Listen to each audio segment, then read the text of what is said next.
Good morning, everybody. I just met with Secretary Shinseki and Rob Neighbors, who I temporarily assigned to work with Secretary Shinseki and the VA. And we focused on two issues: the allegations of misconduct at Veterans Affairs facilities and our broader mission of caring for our veterans and their families. As Commander-in-Chief, I have the honor of standing with our men and women in uniform at every step of their service, from the moment they take their oath to when our troops prepare to deploy to Afghanistan, where they put their lives on the line for our security, to their bedside as our wounded warriors fight to recover from terrible injuries. The most searing moments of my presidency have been going to Walter Reed or Bethesda or Bagram and meeting troops who have left a part of themselves on the battlefield. And their spirit and their determination to recover and often to serve again is always an inspiration. So these men and women and their families are the best that our country has to offer. They've done their duty, and they ask nothing more than that this country does ours, that we uphold our sacred trust to all who have served. So when I hear allegations of misconduct, any misconduct, whether it's allegations of VA staff covering up long wait times or cooking the books, I will not stand for it. Not as Commander-in-Chief, but also not as an American. None of us should.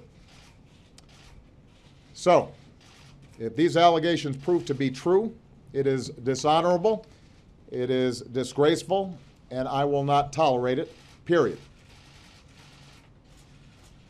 Here's what I discussed with Secretary Shinseki this morning. First, anybody found to have manipulated or falsified records at VA facilities has to be held accountable. The Inspector General at the VA has launched investigations into the Phoenix VA and other facilities, and some individuals have already been put on administrative leave. I know that people are angry and want swift reckoning. I sympathize with that. But we have to let the investigators do their job and get to the bottom of what happened. Our veterans deserve to know the facts. Their families deserve to know the facts. Once we know the facts, I assure you, if there is misconduct, it will be punished. Second, I want to know the full scope of this problem. And that's why I ordered Secretary Shinseki to investigate. Today, he updated me on his review, which is looking not just at the Phoenix facility, but also VA facilities across the nation. And I expect preliminary results from that review next week. Third, I've directed Rob Neighbors to conduct a broader review of the Veterans Health Administration, the part of the VA that delivers health care to our veterans. And Rob's going to Phoenix today. Keep in mind, though, even if we had not heard reports out of this Phoenix facility or other facilities, we all know that it often takes too long for veterans to get the care that they need. That's not a new development. It's been a problem for decades, and it's been compounded by more than a decade of war. That's why when I came into office, I said we would systematically work to fix these problems, and we have been working really hard to address them. My attitude is, for folks who've been fighting on the battlefield, they should not have to fight a bureaucracy at home to get the care that they've earned. So the presumption has always been we've got to do better. And Rob's review will be a comprehensive look at the Veterans Health Administration's approach currently to access to care. I want to know what's working, I want to know what is not working, and I want specific recommendations on how VA can up their game. And I expect that full report from Rob next month. Number 4, I said that I expect everyone involved to work with Congress, which has an important oversight role to play. And I welcome Congress as a partner in our efforts, not just to address the current controversies, but to make sure we're doing right by our veterans across the board. I served on the Veterans Affairs Committee when I was in the Senate, and it was one of the proudest pieces of business that I did in the legislature. And I know the folks over there care deeply about our veterans. It is important that our veterans don't become another political football, especially when so many of them are receiving care right now. This is an area where Democrats and Republicans should always be working together. Which brings me to my final point.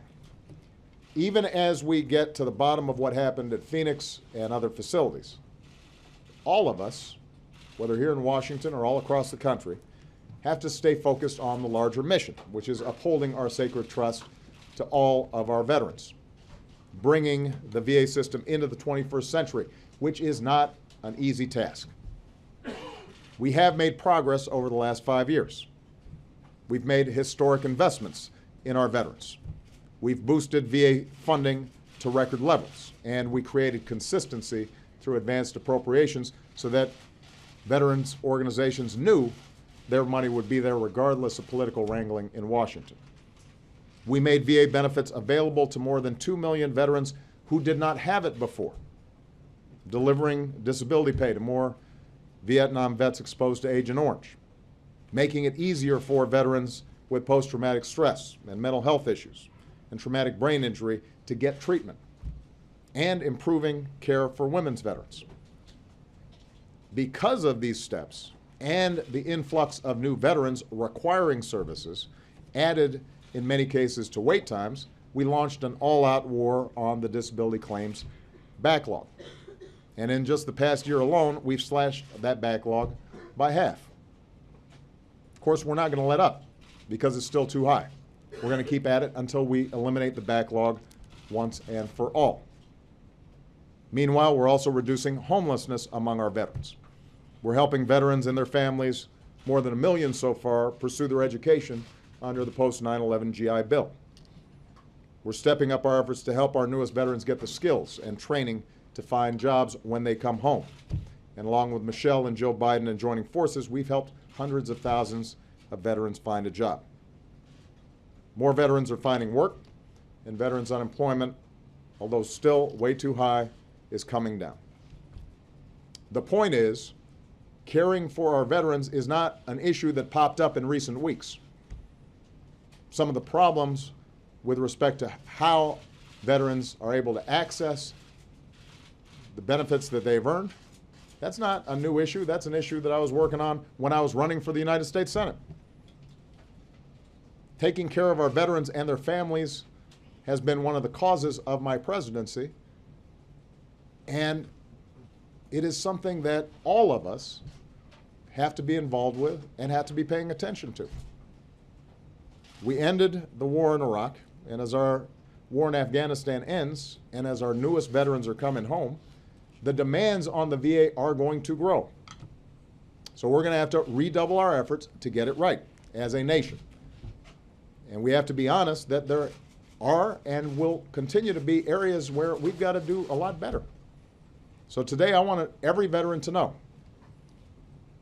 we are going to fix whatever is wrong, and so long as I have the privilege of serving as Commander-in-Chief, I'm going to keep on fighting to deliver the care and the benefits and the opportunities that your families deserve, now and for decades to come. That is a commitment to which I feel a sacred duty to maintain. So with that, I'm going to take 2 questions. I'm going to take Jim Cunin and AP, first of all. Thank you, Mr. President. As you said, this is a cause of your presidency. You ran on this issue. You mentioned it. Why was it allowed to get to this stage where you actually had potentially 40 veterans who died while waiting for treatment? That's an extreme circumstance. Why could it get to that point? Well, we have to find out, first of all, what exactly happened, and I don't want to get ahead of the IG report or the other investigations that are being done. And I think it is important to recognize that the wait times generally, what the IG indicated so far at least, is the wait times were for folks who may have had chronic conditions, were seeking their next appointment, but may have already received service. It was not necessarily a situation where they were calling for emergency services. And the IG indicated that he did not see a link between the wait and them actually dying. That does not excuse the fact that the wait times in general are too long in some facilities. And so what we have to do is find out what exactly happened. We have to find out how can we realistically cut some of these wait times. There has been a large influx of new veterans coming in. We've got a population of veterans that is also aging as part of the baby boom population. And we've got to make sure that the scheduling system, the access to the system, that all those things are in sync. There are parts of the VA healthcare system that have performed well. And what we've seen is, for example, satisfaction rates in many facilities and with respect to many providers has been high. But what we're seeing is that in terms of how folks get scheduled, how they get in the system, there's still too many problems. I'm going to get a complete report from it. It is not as a consequence of people not caring about the problem, but there are 85 million appointments scheduled among veterans during the course of a year. That's a lot of appointments, and that means that we've got to have a system that is built in order to be able to take those folks in a smooth fashion, that they know what to expect, that it's reliable, and it means that the VA's got to set standards that it can meet. And if it can't meet them right now, then it's going to have to set realistic goals about how they improve the system overall. Does the responsibility ultimately rest with General Shinseki? You know, the responsibility for things always rests ultimately with me as the President, Commander-in-Chief. Rick Shinseki has been a great soldier. He himself is a disabled veteran, and nobody cares more about our veterans than Rick Shinseki. You know, if you ask me, you know, how do I think Rick Shinseki has performed overall, I would say that on homelessness, on 9/11 GI Bill, on working with us to reduce the backlog across the board, he has put his heart and soul into this thing, and he has taken it very seriously. But I have said to Rick, and I said it to him today, I want to see, you know, what the results of these reports are, and there is going to be accountability. And I'm going to expect, even before the reports are done, that we are seeing significant improvement in terms of how the admissions process takes place in all of our VA healthcare facilities. I know he cares about it deeply, and you know, he has been a great public servant and a great warrior on behalf of the United States of America. We're going to work with him to solve the problem. But I am going to make sure that there is accountability throughout the system after I get the full report. Steve Holland from Reuters. Thank you, sir. Has Secretary Shinseki offered to resign? And if he's not to blame, then who is? And were you caught by surprise by these allegations? You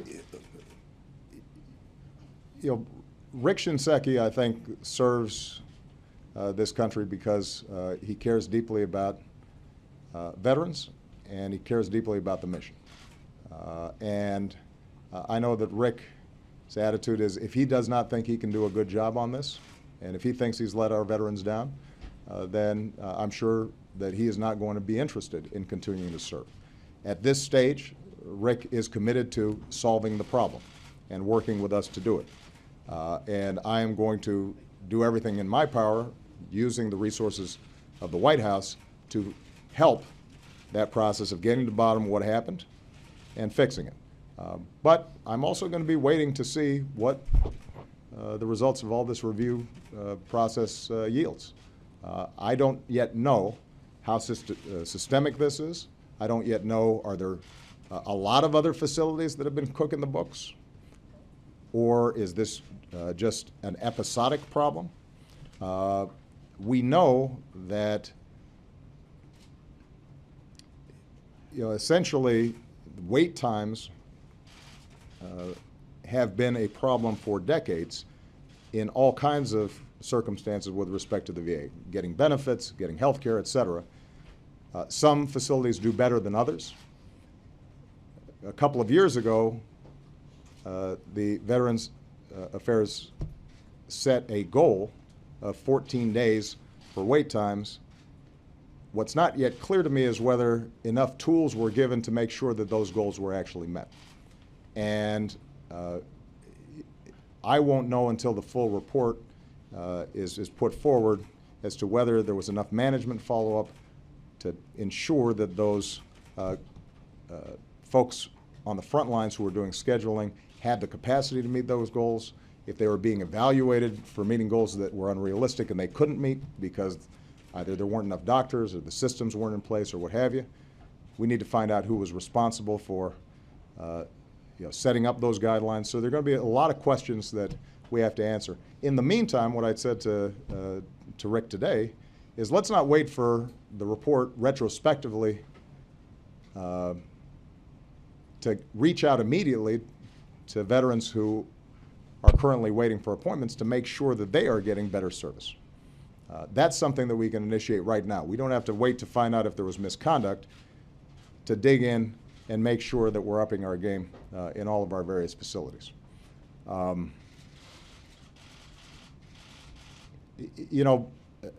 I do think it is important, not just with respect to Rick Shinseki, but with respect to the VA generally, to say that every single day there are people working in the VA who do outstanding work and put everything they've got into making sure that our veterans get the care, benefits, and services that they need. And so I do want to close by sending a message out there that there are millions of veterans who are getting really good service from the VA, who are getting really good treatment from the VA. I know because I get letters from veterans sometimes asking me to write letters of commendation or praise to a doctor or a nurse or a facility that couldn't have given them better treatment. And so this is a big system with a lot of really good people in it who care about our veterans deeply.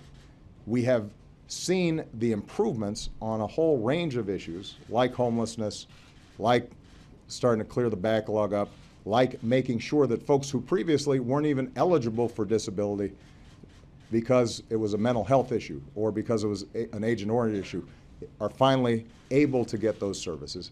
I don't want us to lose sight of the fact that there are a lot of folks in the VA who are doing a really good job and working really hard at it. That does not, on the other hand, excuse the possibility that, number one, we were not doing a good enough job in terms of providing access to folks who need an appointment for chronic conditions. Number two, it never excuses the possibility that somebody was trying to manipulate the data in order to look better or make their facility look better. It is critical to make sure that we have good information in order to make good decisions. I want people on the front lines, if there's a problem, to tell me or tell Rick Shinseki or tell whoever's their superior that this is a problem. Don't cover up a problem. Do not pretend the problem doesn't exist. If you can't get wait times down to 14 days right now, I want you to let folks up the chain know so that we can solve the problem. Do we need more doctors? Do we need a new system in order to make sure that scheduling and coordination is more effective and more smooth? Is there more follow-up? And that's the thing that right now most disturbs me about the report, the possibility that folks intentionally withheld information that would have helped us fix a problem. Because there's not a problem out there that's not fixable. It can't always be fixed as quickly as everybody would like, but typically we can chip away at these problems. We've seen this with the backlog. We've seen it with veterans homelessness. We've seen it with the post 9/11 GI Bill. Initially, there were problems with it. They got fixed, and now it's operating fairly smoothly. So problems can be fixed, but folks have to let the people that they're reporting to know that there is a problem in order for us to fix it. What about All right? bonuses for those implicated in mismanagement, Mr. President? We're going to find out. My attitude is, listen, if somebody's mismanaged or engaged in misconduct, not only do I not want them getting bonuses, I want them punished. So that's what we're going to hopefully find out from the IG report as well as the audits that are taking place. All right? Thank Thank you very much. Do you Thank you. expect people to be fired for this, ultimately?